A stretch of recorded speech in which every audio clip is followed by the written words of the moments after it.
Hey guys, welcome to the Lean to the Left podcast. Today we're talking politics, and with me are Arthur Hill from North Carolina and Robert Thompson from Georgia.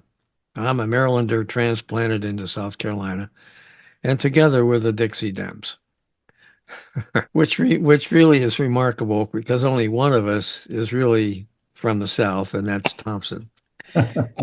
Anyway, there's a lot to talk about today, including the fact that Nikki Haley is slowly sinking as the only Trump challenger remaining, and much, much more. In Georgia, they're still trying to discredit prosecutor Fannie T. Willis and the Trump election tampering case. And nationally, Republicans are jumping all over none other than entertainer Taylor Swift with some crazy conspiracy theories. And you know what? Locally here in South Carolina, the 22-year-old political director for the South Carolina Republican Party and her mother had been arrested by the local cops for assaulting somebody in a bar. And it's a bar owned by the mother, Michelle Estep, which Bob, where's my drink? I need a drink in the middle of all this. I'm telling you what, I mean, you can't make this stuff up. No. These Republicans are really something, man. So anyway, where was I? Arthur Hill is vice chair of the Brunswick County, North Carolina Democratic Party. And Robert Thompson is based in Atlanta, and he founded Peach News Now and its opinion podcast, GOT, Damn Liberals. Now, me, I live in Myrtle Beach, South Carolina, and spend my time hosting this podcast and producing the Lean to the Left blog site. So, welcome, guys, to the Dixie Dems on the Lean to the Left podcast. Welcome to Lean to the Left, home of no-holds-barred commentary, plus interviews with fascinating people, some of them top experts, others simply with interesting stories to tell. You'll never know who'll show up at Lean to the Left. Now here's your host, Bob Gaddy. Hey, Robert, tell us what's going on with Fannie T. Willis and the effort to kick her out of the Trump election tampering case. What's happening there? I'm sure you guys heard the song, Don't Trust No Backwoods Southern Lawyer. Okay. Did you see that just line of these old white man judges just lining up to ask her those questions? Because I don't think we had a episode since they drug her onto the stand. You mean Fannie? Yes. Yeah. No, we haven't had an episode. We delayed it because we didn't want it to take over our timing. But now I read that today they're in Georgia. They're actually the judges is going to come down with a ruling anytime now. So, And I don't think he's going to. I do appreciate the judges. And people are going to say, if you're not on our side of the political spectrum, that it's all fixed or whatever. But that's Fulton County is Fonnie Willis's. That's where she works every day. She works with all the court reporter. You've got the judge in there. She works with all these people. And he gave those backwoods Southern lawyers, as I use that line out of that song, so many chances to come around and come up with something new. And they would just rotate like a revolving door asking the same questions. And he's, is this something new? No, sit down. Next. It doesn't change a damn thing. Yeah. And I'll call her Mama Fonnie. She's right up on the picture right behind me. And as we've been doing on all these episodes here, she said, who's on trial here? What does this have to do with? So I keep a lot of cash in my house. You're going to question some vacations that I took. What the hell does this have to do with overturning an election? Yeah. Not a damn thing. Do you really keep a lot of cash in your house? No, but guess who doesn't have a lot of cash in his house right now? Trump. The dude is bankrupt. He had to get a bail bondsman to even post his bail in Georgia, let's recall. And he can't come up with the money. He's having to just find another attorney to stand up and appeal these other things. The dude is, and you want to talk about your former governor there in South Carolina? She's got probably a whole lot more money than Trump does right now. Yeah. It is just, it's embarrassing that this is the best they can come up with. I know, it's incredible. And you know what? It looks like Mark Meadows is in deep doo-doo because the federal court there turned down his federal court there in Georgia turned down his request for a new hearing on whether to move the Georgia election interference case against him from the state to a federal court. What's the importance of that, Robert? So let's rewind a little bit because Right. I remember a political friend years ago when I lived on the other side of Atlanta. He was actually up in that area and was asking about Mark Meadows because he was the congressman, not the senator in North Right. Carolina, over in Western North Carolina. And it was near the district that crazy Madison Cawthorn was Right. from, right? Right Okay, next- I'm right in my political remembering all this going on. And Mark Meadows actually resigned from Congress to go work for this crook. Yeah. Well, speaking Really? You're going to resign from Congress and go work for this crook. You got everything coming to you, buddy. yeah. Isn't it amazing? Isn't it amazing that I'm not a Mark Meadows fan by a long shot, but isn't it amazing that everybody that goes to work for Trump, supports Trump, gives him money, is owed money by Trump, just gets incredibly stained. It's like he's got the reverse Midas touch. Anybody who works for him or has anything to do with him, allies themselves with him, winds up in some sort of legal or financial trouble every damn time. It's amazing. And their reputations go into the toilet. Yep, that's right. Incredible. Wow. And he inspires all this loyalty. It's hard to understand. Yeah, that's right. Okay, so let's see, where in the hell? Oh, yeah. Now, Trump, we had the primary in South Carolina, the Republican primary in South Carolina here last week, I guess it was. And yeah, last Saturday. And Trump rolled over Haley, who had been the governor two terms of South Carolina. And she was pretty popular when she was the governor. But man, she got just smashed. She spent a ton of money on TV. Her ads were increasingly sharp. Some of them were really funny. There was one ad, I don't know if I mentioned this before, but there was one ad where they just showed a chicken going across the screen. This chicken. It was a white screen with this chicken. And the voiceover said that Trump was a chicken because he wouldn't debate Haley. And that was the ad. That's rich. Good. And then she did another ad, a couple of series of ads, in which she kept saying that Trump was losing it and that he was talk about Biden with mental issues. He was the one with the mental issues, and she kept harping on that and harping on it. And I was thinking, first of all, I thought the ads were really good. But the problem is that here in this county in South Carolina, which is called Horry, Hory, and don't ever say Horry, it's Horry. Horrid. Yeah, the locals don't like it if you call it Horry. What hoary, I was about to say, with a Yeah. W. But Yeah. okay. I've got a theory. I think Nikki Haley still has a shot. Do you? This is how it could work. Okay. Let's say that pick a trial, pick a case, and let's say that Trump loses. So now he's a convicted felon, and let's say it takes place before the Republican National Convention. I had this theory before the Supreme Court decided to hear the appeals case, but so maybe it doesn't apply anymore. But anyway, let's say that Trump goes into the convention as a convicted felon. Enough Republicans who are there at the convention say, I can't support a convicted felon. Right. So I'm switching my vote to Nikki Haley. And Haley comes out of the convention as the candidate. And I think that's bad news for Democrats because I think Nikki Haley has a much better shot at beating Biden than Trump does. Yeah, I agree with that 100%. And I think that scenario could play out. You just don't know.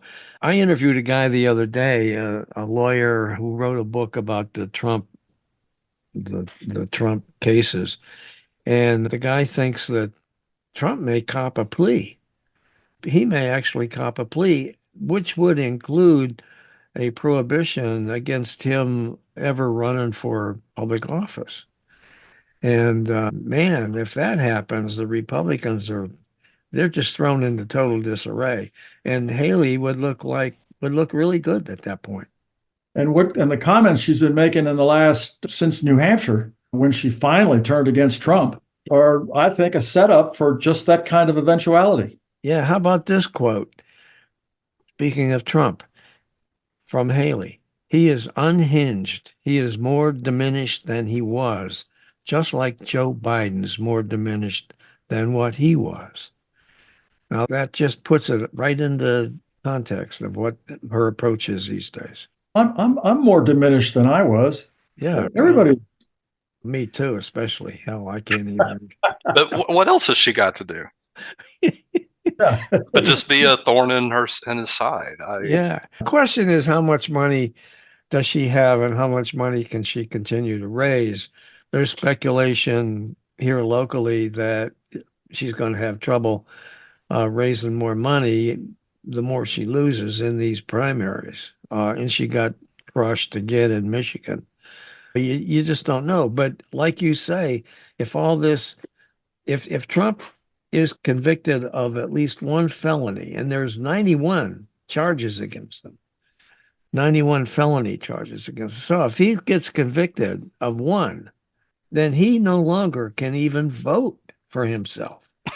So here we would have a president or a presidential candidate for a major party, if you can call the Republican Party a major party anymore. Well, that's debatable. Yeah, but you would have the candidate of the party in such a position that he's been convicted of a felony, at least one, and can't even vote. Now, you tell me that the Republicans, that any sane person, are Republicans saying that's another issue, but would any sane person vote for the guy under those circumstances? I think there's a significant percentage of Republicans that would not. I do too. I really do.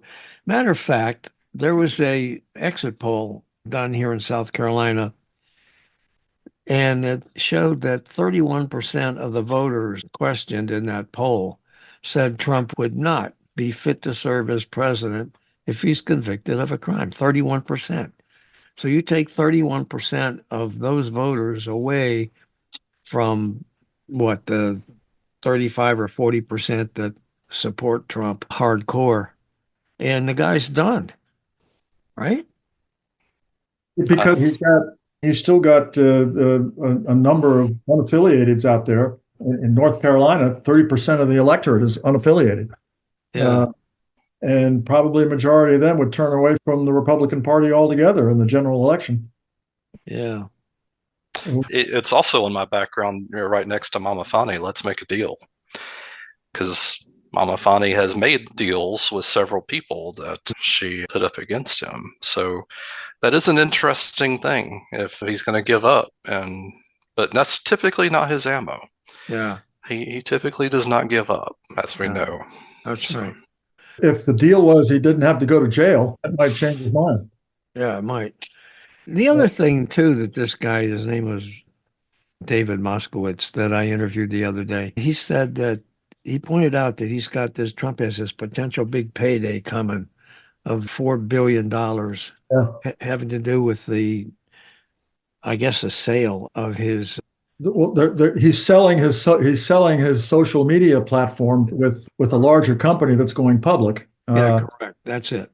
So he'll be worth, but it's all funny money and it's all on paper. It's not. He can't.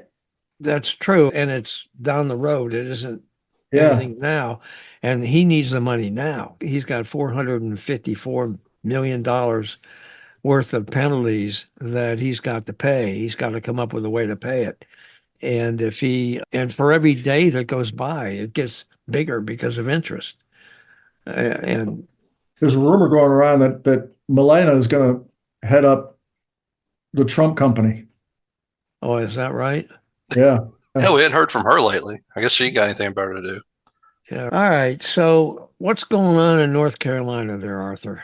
Enough of this Trump Well, I mentioned it earlier. I want to talk about our state chair as a way of providing another point of view to your political director down there in South Carolina. Our state chair is 26 years old. Supposedly, she's the youngest state chair in the country. Her name is Anderson Clayton, and she's a dynamo.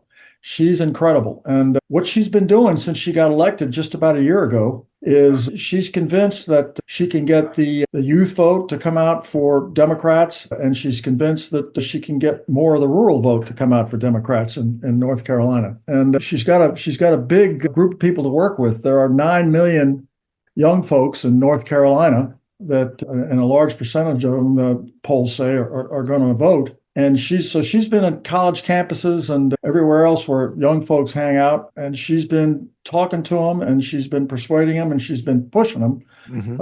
And she had a great quote. I want to read it to you because a lot of people say, why should I vote for either one of them? And here's her answer. We can push Joe Biden if he's not as progressive as we want him to be, but we cannot push Donald Trump.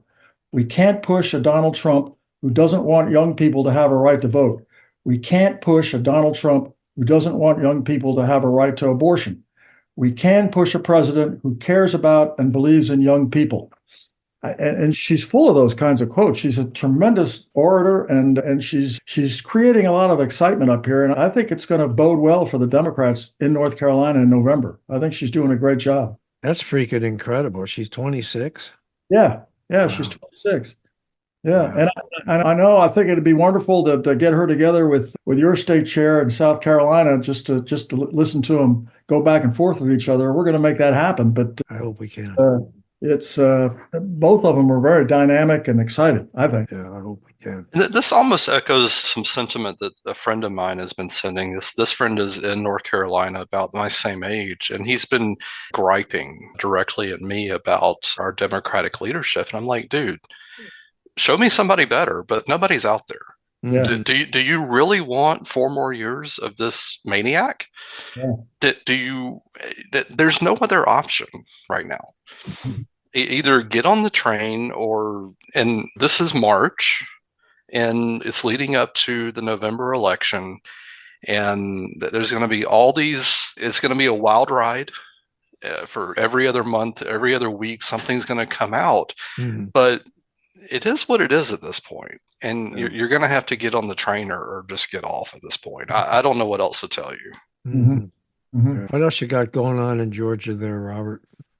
Yes, you did publish, and thanks for your skills, because you did a bit of wordsmithing for me. This guy, Barry Loudermilk, and the other Republicans here in Georgia, we have, 13 or 14 in our delegation, and most of them are Republican that get sent up to D.C. And this guy, Barry Loudermilk, is a career politician Republican, and he gerrymandered me into his district, and we moved out of his district, and the Georgia districts just got rewritten one more time, and for whatever reason, they made his district a little bit easier for him to win for whatever reason. And maybe that's for some of the reasons that we're going to talk about. But I was curious before we went to record today. I'm going to list out some of his corporate donors that are still giving him money.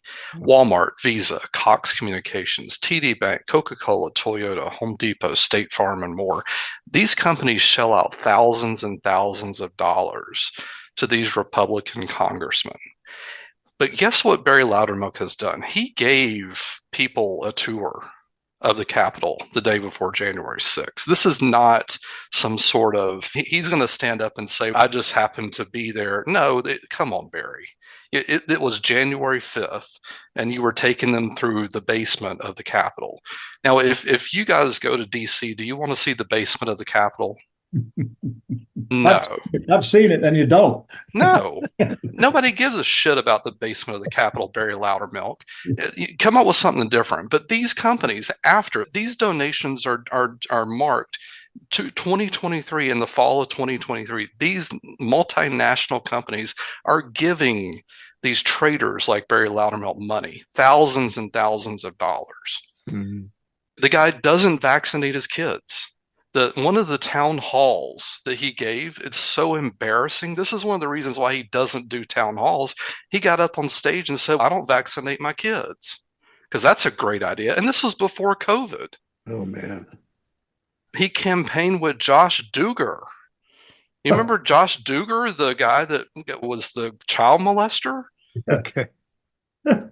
These are the reasons. That there was also, he tried to claim, I was one of his constituents for years. He tried to claim that his constituents were berating his office so much that he could not actually respond to constituents that needed help. So he used that as an excuse to remove phone numbers from his website. Oh, man. What a schmuck. What the hell? That's constituent service 101. Right. Yeah, absolutely. This is the kind of crap. And the guy just hides now. But they had, Georgia Republicans have made his district even safer to win. It's Georgia District 11. Yeah. It used to go into Fulton County. They know that is all blue now. So now he's been pushed up to part of Cobb County. It's safer to win. Now, Antonio Daza, unfortunately, was going to try to run again. I did see that he pulled out. It looks like nobody is going to even run against Barry at this point. Mr. Daza raised 5%. So if you take the total pot of money that Barry raised and still has in his coffers, I guess to run against nobody now, Mr. Daza raised 5% of that. Antonio Daza, he was like an immigrant. He was from Venezuela. So in other words, if Loudermilk had raised $100,000, Barry Gaza raised 5,000 of that. But yet the Democrat, he got 37% of the vote. Wow. In that gerrymandered district. Wow. Imagine if he was able to get half of the money or 60 or 70% of the money that Barry had to just simply go out like those ads you were talking about earlier. Yeah. You got Nikki Haley in South Carolina going after Trump because he wouldn't even debate. Barry Loudermilk doesn't even do town halls because he's so embarrassing every time he opens his mouth. If you had somebody with all of these kind of ads and say, are you really going to vote for this guy? And on top of that, going back to all these corporate donors and just on repeat, calling these corporate donors, you're really giving money to this dumbass? Yeah. Hey, Arthur, what do you think? Don't you think maybe this guy, Robert Thompson, would be a great candidate against Barry Loudermilk? I think he would, but he's got to move. Yeah, he would have to move. Yeah. I think my blood pressure is too high at the moment because I think the day that I moved out of his district, Barry was glad to see me go. And there was another friend of mine I was talking about earlier. He actually moved out of the district too. Right. But that here's the other thing. We talk about media and ads and so on. Loudermilk's district is not an urban district. It's a small TV market, right? Where's he going to put the ads? Bus stops, on the side of cars. There are other ways to get the no word video, out. no broadcast. Billboards. Yeah. He'll probably want to do some podcasts. I guess, yeah. Yeah. All Right. The reason that I know so much about him, I was his constituent for so long. But pretty much all the other delegation, including that crazy Marjorie Taylor Greene, they're all just like him. Yeah. But it's because they're in these safe ruby red districts, they don't have to do anything. Right. But just rinse and repeat every 2 years. Right. And it's disgusting, honestly. Hey, you got something. I hear that Beaubert's in trouble. Oh, yeah. Or the son, yeah. Yeah. She might not get elected. Bless her heart. You got something else going on there, don't you, Robert? You sent me an email about something you wanted to bring up. What was that? Yes. So let's talk about some good news for a second. So right. I do want to give a shout out because Georgia's legislative session, I assume that South Carolina may work the same, but we just had I think crossover day actually is today, which is Friday, March 1st.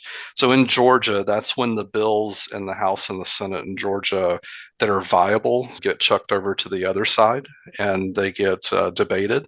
But one of them, which was actually started by Georgia Democrats. So in Georgia, Georgia. It was started by a Democratic governor, Zell Miller, years ago, and I was one of the kids at the time that benefited from this. I went to Georgia public schools on the Hope Grant, powered by the lottery here.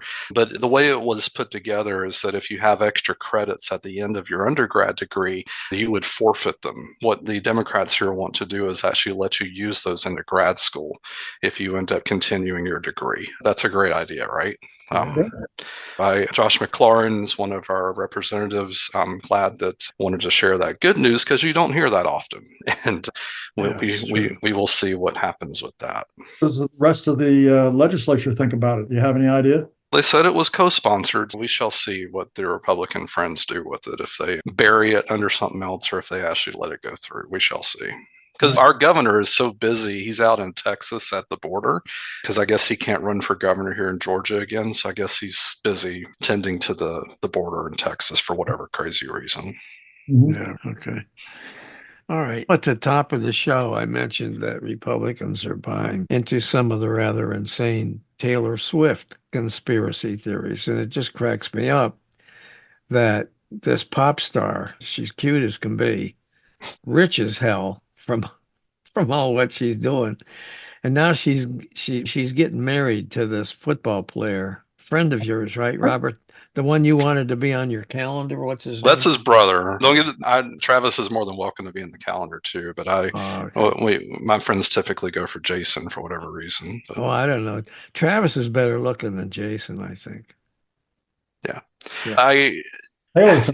But anyway, let me get back to the Taylor Swift thing. So we get off on this tangent, but anyway, a new Monmouth University poll shows that Americans as a whole overwhelmingly reject the idea that Swift is part of a covert government effort to reelect President Biden in 2024, 73% to 18%. Now, 18% of the people believe that Taylor Swift is part of a covert government effort to reelect Biden. Now, within the GOP, there's a remarkable level of support for that proposition. The poll shows that about 1/3 of Republicans, 32%, believe Swift is indeed part of that covert government effort. And another 57% says such an effort doesn't exist. And I presume that those 57% that believes that effort doesn't exist, they have to be Democrats. They can't be Republicans. You know why I know that's not true? What? That the conspiracy theories are not true? Yeah. It's because I just saw that movie Elvis a couple of weeks ago. Yeah. I learned things about Colonel Parker that I never knew. But I can tell you this.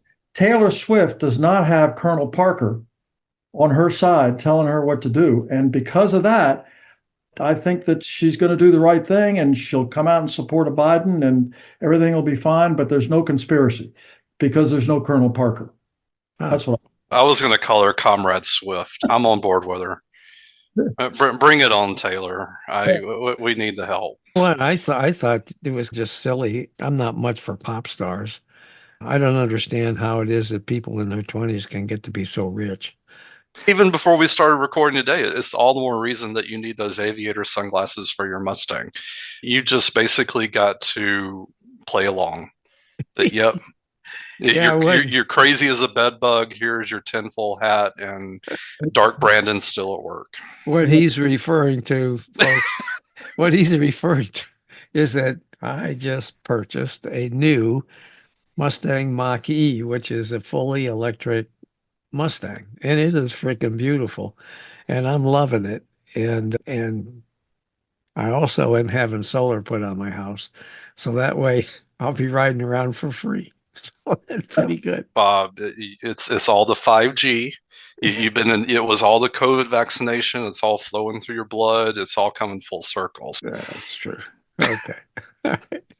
And you know what? I forgot one thing, and that is that Mitch McConnell has just announced that he's stepping down in November as Republican leader in the Senate after serving there for I don't know how many centuries. So what do you guys think about that? I see that Senator John Thune of South Dakota Now the minority whip is considered to have the inside track, but a bunch of other people are throwing their hats in the ring, so to speak. And What was also around the same time was Miss Ronna McDaniel. She's bailing after Super Tuesday as well. So what else do they know? yeah, but it's going to be run by the Trumpers, right? I guess. But I think that they're just shaking their heads and they're seeing all these people getting indicted. And they're like, I'm out, folks. This is not for me. I don't feel like, I mean, because Ronna McDaniel, she's maybe slightly older than me. She's got a lot more years on her. She's no, it ain't worth it with you crazy people. I'm out of here. Just to clarify things for Robert, I think he told me he's 45. Is that 44 right? this month. Yeah. 44 this month. Matter of fact, he's going on a fancy cruise to celebrate his birthday, which I think is very nice. That is nice. Yeah. Nice. So anyway, I think we need to wish Robert a happy birthday. Thank I you. don't know. You want to break into song, Arthur? No, Oh God. I don't, but I do. You don't have to. You know what I would prefer though? What? Usually when it's somebody's birthday, there is a YouTube video of Dolly Parton singing "Happy Birthday," so we'll just insert that here. So Oh, I can do that. Maybe we could get the Marilyn Monroe version of singing "Happy Birthday" to JFK. How about that? that even There works you even go. better. Yeah. That way Arthur doesn't have to sing karaoke.